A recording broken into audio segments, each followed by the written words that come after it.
I want to start today with a bit of a ghost story. Oh, I love a ghost story.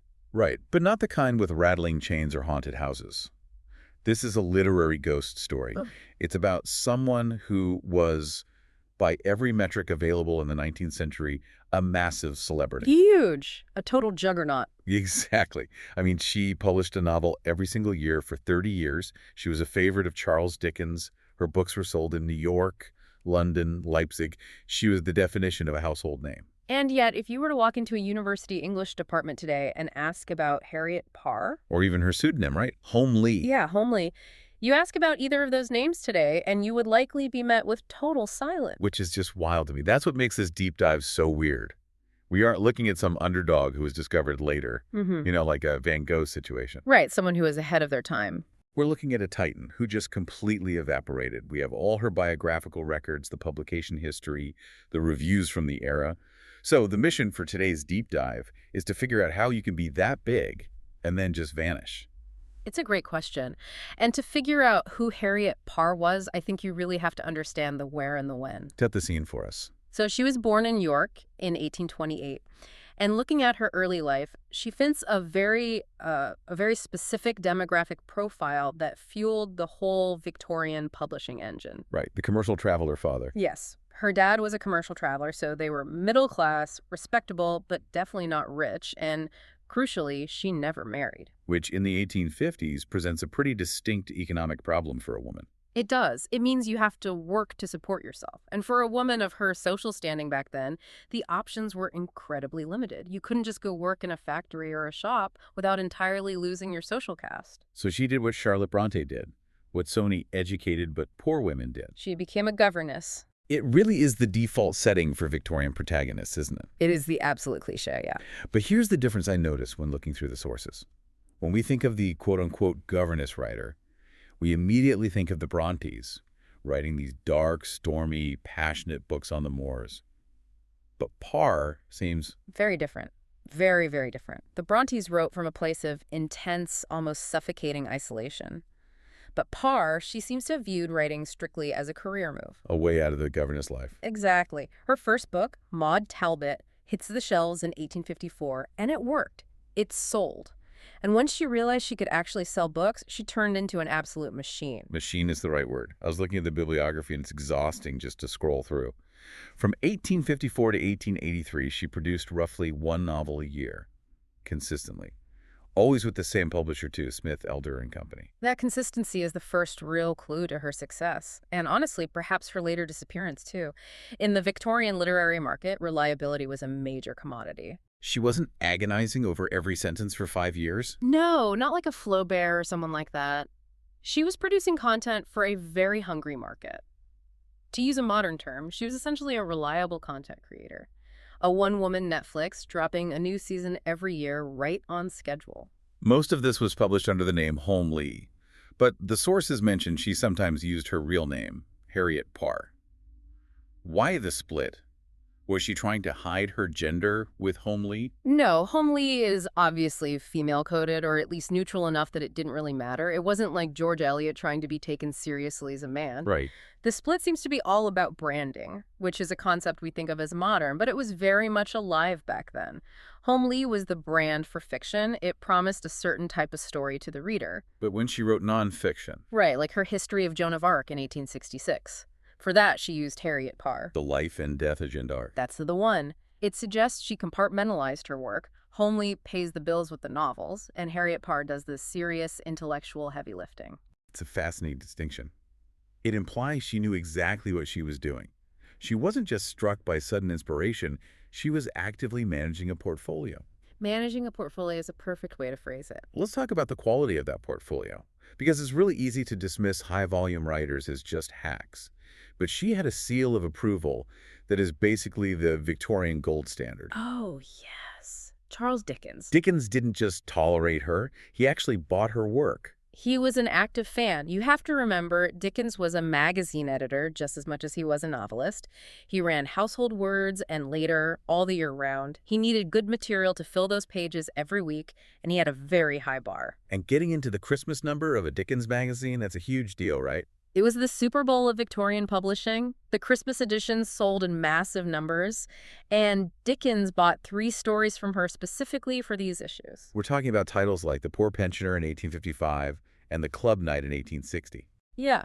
If you were in the Christmas number, you were being read by everyone, from the Queen all the way down to the local shopkeeper. There's one specific detail about her work with Dickens that I found absolutely wild in the research. It's about a hymn. Yeah. Can you walk us through this? Because, honestly, it sounds like an urban legend. It really does, but it's a documented fact. In one of her stories, she needed a character to sing a hymn. So instead of quoting a real one that already existed, she just wrote some lyrics that fit the scene. Right, just a plot device. Exactly, just text on a page to move the story along.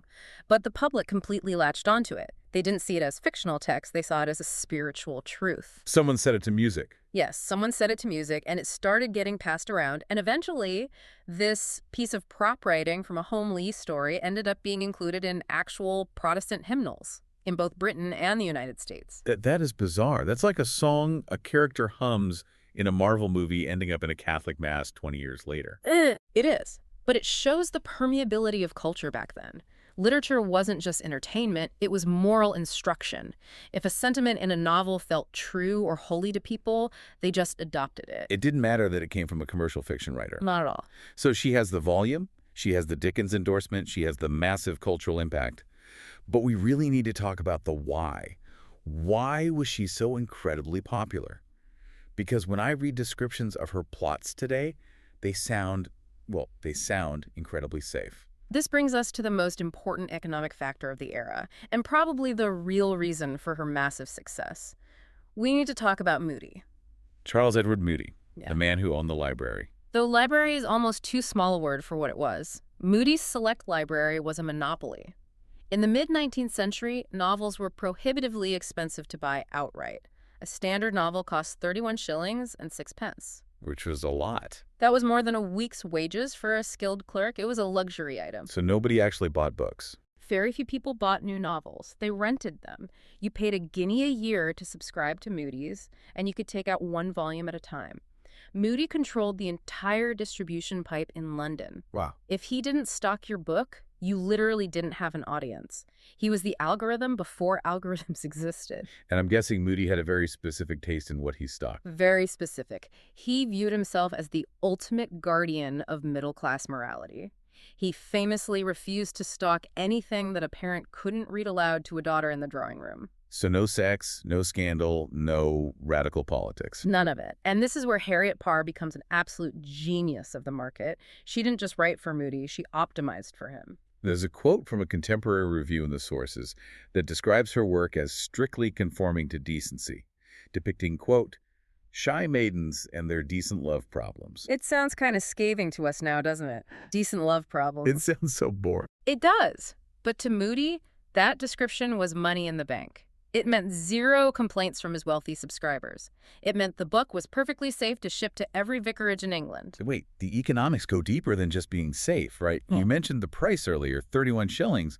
That was specifically for a 3-decker. Right. The triple-decker novel, 3 separate volumes. Mudie loved this format for a very cynical business reason. Let me guess, he could lend them out separately. Exactly. If a novel is split into 3 volumes, he can lend it to 3 different paying subscribers at the exact same time.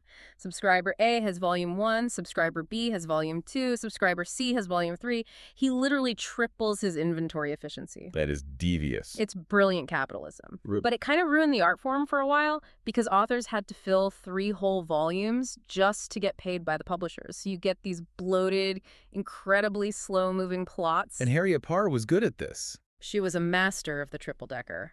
She could take a decent love problem and stretch it out over 900 pages without the whole thing collapsing. That is a serious technical skill, even if it doesn't make for thrilling reading for you and me today. So she was providing content in the truest sense of the word, filling the exact container that the distributor demanded. Precisely. She was filling the bucket Mudie provided. But here's the curveball that completely threw me. If she was the reigning queen of the boring, decent, 3-volume drawing room novel, how do we explain to Flongbo? To Flongbo. This is honestly my favorite part of her bibliography because it feels like a sudden psychological break. The titles alone are hallucinogenic. We had The Wonderful Adventures of Tu Flongbo and His Elfin Company, and the sequel, Tu Flongbo's Journey in Search of Ogres. It's such a massive pivot. You have to imagine, she spends her days writing about these shy maidens in drawing rooms, adhering to strict realism and strict Victorian morality. But in her children's books, the gloves just completely come off. I read some of the synopses. There are characters called the Ant Spite and the Black Cap in The Giant's Well. It feels decidedly undecent, or at least unrepressed.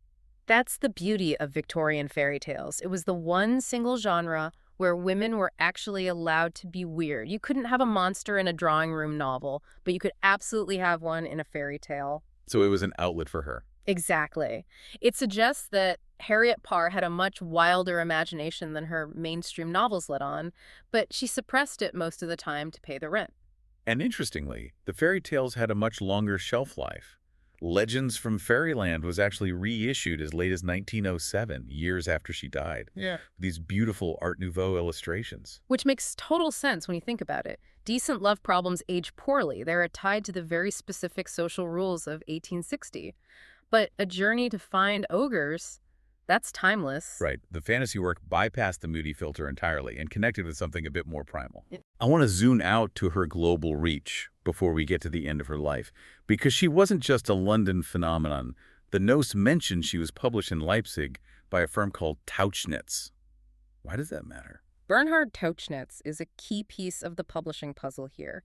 He was a German publisher who realized that British tourists traveling through Europe wanted something to read on the train. So he cornered the travel market. He did. He bought the rights to popular English novels and printed these cheap paperback editions to be sold at railway stations all across the continent. She was writing the airport novel. Before airplanes, yes. If you were a wealthy Brit on the Grand Tour, sitting on a train from Paris to Vienna, you were probably reading a Tauchnitz edition.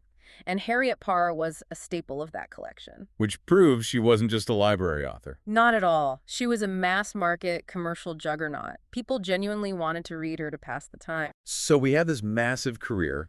She eventually retires to Shanklin on the Isle of Wight, which is very respectable. She dies in February 1900. And then silence. The books stop printing. The name vanishes. Why didn't she survive? Dickens survived. The Brontes survived. Why not Parr? I think the date of her death is almost too perfect as an explanation. February 1900. The Victorian era is quite literally ending. Queen Victoria herself dies less than a year later. Wow, the timing is crazy. Harriet Parr was so perfectly calibrated to her specific moment, to Mudie's library, to the specific morals of the mid-Victorian middle class. She couldn't exist outside of it. She was a creature of her ecosystem. When the ecosystem died, she died. Exactly. Dickens survives because he challenged the ecosystem. He wrote about poverty, the legal system, the human condition, things that are still very real problems today. The Brontes wrote about deep psychological trauma. But Parr wrote about comfort. Yes, she wrote about how things should be according to the strict rules of 1860. When those rules changed, the books just became irrelevant. It's the difference between a mirror and a painting, isn't it? She was a mirror reflecting the audience back to themselves. Once the audience changes, the reflection is gone. That's a brilliant way to put it. And historically, we don't tend to study the mirrors. We study the people who broke them. Which brings up a really uncomfortable question for us today. We look back at the Victorians and laugh at their shy maidens and their obsession with decency. But we have our own obsession, don't we? We certainly do. And that's the provocative thought I'm really left with after looking at all this. Harriet Parr wasn't a hack. She was a bestseller. She gave the people exactly what they wanted and what the moral guardians of her time approved of. So who is doing that right now? That is the question for you listening. Who is the Harriet Parr of 2026? Who is the author currently topping the bestseller lists? Who feels incredibly essential, who perfectly reflects our current values and morals, but who will be completely unintelligible to a reader in 100 years. That's actually terrifying. You're asking who is the safe choice today that we mistakenly think is important art. Yes, we think we're reading the greats. But statistically, most of us are reading Harriet Parr's. We are reading the books that comfort us, that affirm our current worldview, just like the Victorians did. And history is very cruel to comfort. I'm going to be staring at my bookshelf very suspiciously tonight. As you should. That's a wrap on our deep dive into the invisible bestseller. It's a pretty stark lesson in fame, economics, and how quickly the world moves on. Thanks for joining us for the deep dive. Thank you.